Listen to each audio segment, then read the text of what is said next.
ধুর, কিছু হচ্ছে না কেন? এ বাবু শোন, বলো, কি হয়েছে? দেখ তো আমার ফোনটা, কাউকে ফোন করছি ফোন ঢুকছে না, নেটও হচ্ছে না, কি হয়েছে জানি না। ওই দেখি দাও।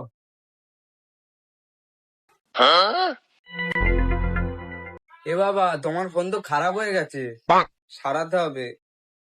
এটা তো মিনিমাম 500-600 টাকা লাগবে সারাতে। ও দাঁড়া,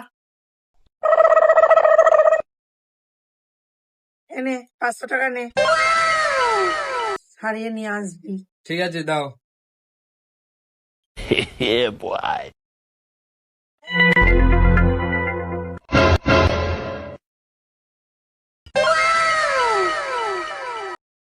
তোমার নাও, তোমার ফোন ঠিক হয়ে গেছে। আর 200 টাকা লেগেছিল, আমার কাছ থেকে দিয়ে দিস। বাহ, সোনা ছেলে।